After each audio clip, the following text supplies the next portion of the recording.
நண்பா, எல்லோரும் எப்படி இருக்கீங்க? நம்ம கடைசி வீடியோவில் என்ன அப்டேட் பார்த்துருந்தோம்னா, அந்த 1 ஹவர் நமக்கு எமகண்டம் 6 to 7 7 மணிக்கு அப்புறம் ஆரம்பிக்கும் பாருங்கள். நம்ம ஆட்டம் சும்மா வெறித்தனமாக இருக்கும். 7 மணிக்கு கரெக்டாக அந்த தெரு லைட்டு வெளிச்சத்தில் ஒரு குரூப் அப்படியே கூடி நிற்கும் பாருங்க.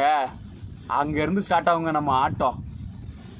அப்படியே ஒருத்தன் போய் கண்ணை மூடிட்டு 100 வரைக்கும் எண்ணுவான். அவன் எண்ணுறதுக்குள்ளே நம்ம ஊரில் இருக்கிற மூளை முடுக்கு எல்லாத்துலேயும் போய் ஒளிஞ்சுக்கிடுவானுவான். அங்கேருந்து சூடு பிடிக்கும் நம்ம கண்ணாமூச்சி ஆட்டம். அந்த ஒளிஞ்சவனை தேடுறது இருக்க தேடி தேடி தேடி தேடி அழுத்து போயிடுவான். செலவு என்ன பண்ணால் பயந்து வீட்டில் போய் ஒளிஞ்சிருப்பான். அதுக்கப்புறம் பார்த்தா அவங்க அம்மா கூப்பிட்டு அவனுக்கு சாப்பாடு கொடுத்து தூங்க வச்சிடும். அவன் தூங்கிடுவான். நம்ம அவனை தேடிக்கிட்டே கிடப்போம். ஆனால் அவன் கண்ணுக்கு சிக்கவே மாட்டான்.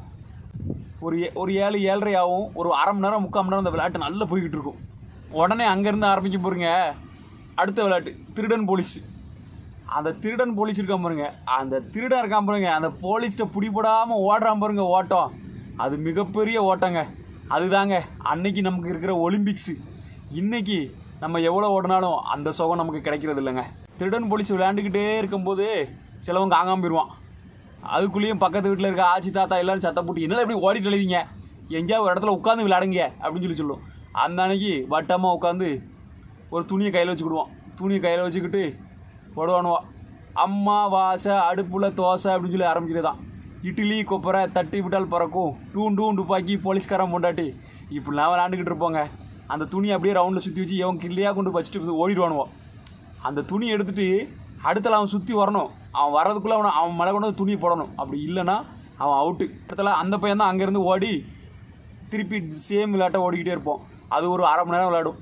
அப்படியே விளையாண்டுக்கிட்டே இருக்கும்போது அதுக்குள்ளேயும் அதுவும் போர் அடிச்சிடும். கொஞ்ச நேரத்துலேயே பூ பறிக்க வருகிறோம் அப்படின்னு சொல்லிட்டு அடுத்த விளையாட்டு 2 குரூப்பாக பிரிஞ்சு இங்கேருந்து ஒரு குரூப்பு பூ பறிக்க வருகிறோம்னு இங்கே போவோம். அப்புறம் இங்கேருந்து என்ன பூவை பறிக்கிறோம் இங்கே இந்த சைடு வருவாங்க.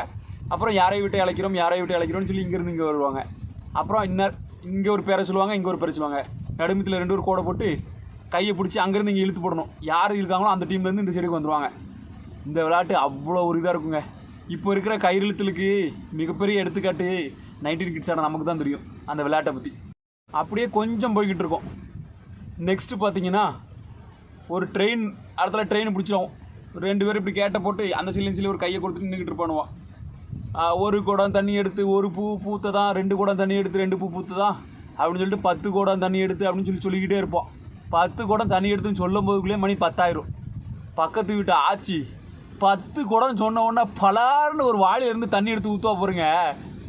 முடிஞ்சுது, அவ்வளோதான்.